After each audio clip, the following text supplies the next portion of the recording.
अस्सलाम student, first year chemistry chapter number 2 atomic structure का। और इस वीडियो लेक्चर के अंदर हम difference of energy between two orbit सीखने जा रहे हैं। इससे पिछले वीडियो लेक्चर के अंदर हमने एक ऑर्बिट की एनर्जी को डिराइव किया था, उसके एक्सप्रेशन को, फार्मूला को डिराइव किया था और डिफरेंट ऑर्बिट्स की एनर्जीज भी निकाली थी। आज हम जो है वो एनर्जी डिफरेंस का फार्मूला निकालने जा रहे हैं कि दो ऑर्बिट्स के दरमियान में अगर आपने एनर्जी डिफरेंस निकालना है तो कैसे निकाल सकते हैं। उससे पहले कहूँगा कि चैनल पर नया है तो सब्सक्राइब करें, वीडियो को लाइक करें, फ्रेंड्स और फैलोज के साथ लाजमी शेयर करें। आते हैं टॉपिक की तरफ। तो पहला स्टेप देखते हैं। ये आपके सामने एनर्जी का फार्मूला है जो आपने पिछली वीडियो के अंदर डिराइव किया था, mg²e⁻⁴ और divided by 8 epsilon not square n square s square. और यहाँ पे ये जो एनर्जी है वो माइनस में है। हमने बात की थी क्योंकि ओवरऑल पोटेंशियल एनर्जी डिक्रीज होती है, एज अ पोटेंशियल एनर्जी के डिक्रीज होने से ओवरऑल जो टोटल एनर्जी है, नेट एनर्जी है, वो भी डिक्रीज होती है। डिक्रीज के साइन के लिए माइनस का साइन। तो यहाँ से अब अगर किसी एक ऑर्बिट के लिए, मिसाल के तौर पे ऑर्बिट नंबर 1 के लिए ये इक्वेशन लिखनी हो, तो यहाँ पे जो n है, n किसके लिए है? n जो है वो ऑर्बिट को इंडिकेट करता है। तो और ये यहाँ पे n स्क्वायर मौजूद है, n ऑर्बिट नंबर है। अगर ये तो जनरल लिखा है n स्क्वायर है, अगर ऑर्बिट नंबर 1 हो तो n1 हो जाएगा, ऑर्बिट नंबर 2 हो तो n2 हो जाएगा, ऑर्बिट नंबर 3 हो तो n3 हो जाएगा, एंड सो ऑन। तो चले हम ऑर्बिट नंबर 1 और ऑर्बिट नंबर 2 के लिए यही इक्वेशन लिखते हैं। तो लेट द एनर्जी 1, एनर्जी जो E1 है वो एनर्जी ऑर्बिट नंबर 1 की, और E2 जो है वो एनर्जी ऑर्बिट नंबर 2 की। तो ऑर्बिट नंबर 1 जो है वो N1, ऑर्बिट नंबर 2 N2। तो एनर्जी डिफरेंस निकालना हो तो डेल्टा E हो जाएगा E2 माइनस E1। हमने E1 माइनस E2 क्यों नहीं किया? इस वजह से कि आपको पता है आमतौर पर जो डिफरेंस निकाला जाता है वो बड़े में से छोटे को माइनस करते हैं। तो E2 ऑर्बिट नंबर 2 की एनर्जी है, और हम जानते हैं जैसे न्यूक्लियस से ऑर्बिट नंबर 1 से ऊपर जाते जाएँ 2, 3 की तरफ, तो एनर्जी जो है वो इंक्रीज होती है। लास्ट वीडियो लेक्चर में भी इस बात को हमने सीखा था। तो E2 माइनस E1।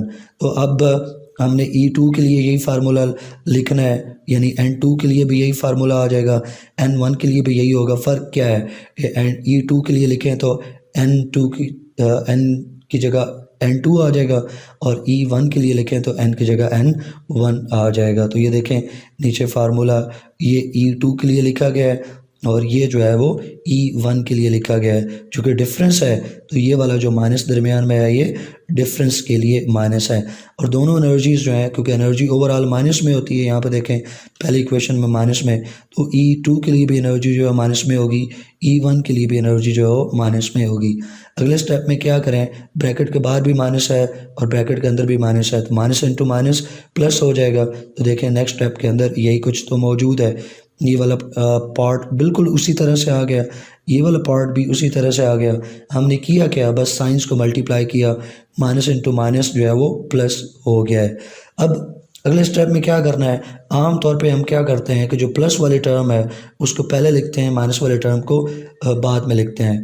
तो ये चूँकि प्लस वाली टर्म है ये बाद में आ रही है, इसको पहले लिख लेते हैं, और जो माइनस वाली टर्म है जो बाद में आ रही है, इस जो पहले आ रही है इसको बाद में लिख लेते हैं। यानी अगले स्टेप में हम इनकी पोजीशन बदल लेते हैं, सेकंड टर्म को पहले ले आते हैं और पहली टर्म को बाद में लेके जाते हैं। यहाँ पे गौर कीजिएगा, पहली टर्म जो है वो N2 के लिए जो ऊपर से चलती आ रही है। तो नेक्स्ट स्टेप देखें, नेक्स्ट स्टेप के अंदर जो पहले आ गया है वो N1 आ गया है। ठीक है, हमने क्या किया, जगह बदल दी।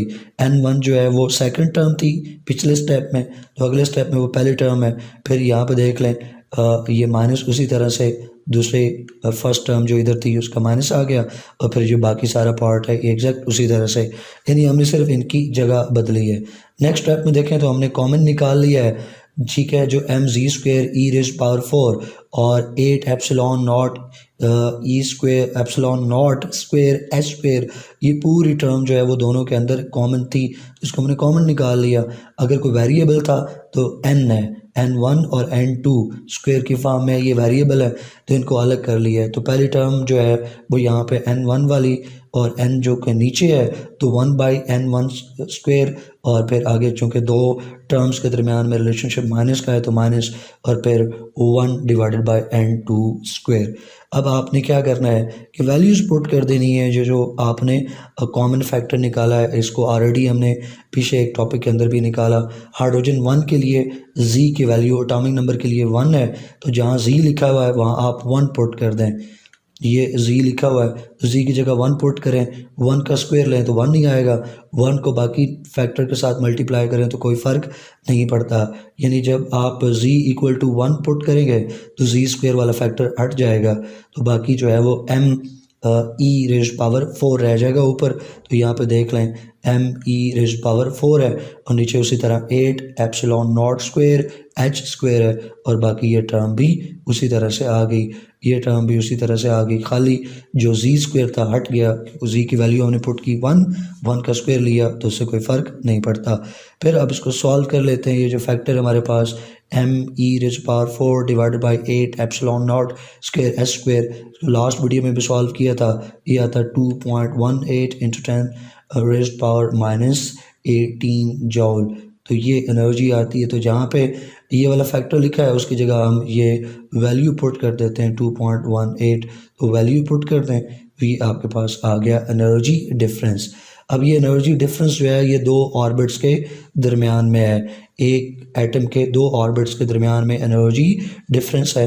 ये जॉल में निकलेगा, चाहें तो आप इसको किलो जॉल पर मोल में कन्वर्ट कर लें, लेकिन जॉल के अंदर भी चलेगा, कोई मसला नहीं है। यहाँ पे आपको किलो जॉल पर मोल में कन्वर्ट करने की ज़रूरत नहीं है, इसी तरह से चलेगा। तो ये था टॉपिक जिसके अंदर हमने एनर्जी डिफरेंस कैलकुलेट किया। बोर्ड के एग्ज़ाम में देखें तो ये क्वेश्चन जो है वो एक शॉर्ट क्वेश्चन में आएगा जिसके अंदर ही आपको सारे स्टेप जो है वो सॉल्व करने होंगे। 3 मार्क्स का ये शॉर्ट क्वेश्चन आना है बोर्ड एग्ज़ाम में, इसको अच्छे से आपने तैयार करना है। इंशाल्लाह नेक्स्ट वीडियो लेक्चर के अंदर नेक्स्ट टॉपिक पढ़ेंगे। तब तक के लिए अल्लाह हाफिज़।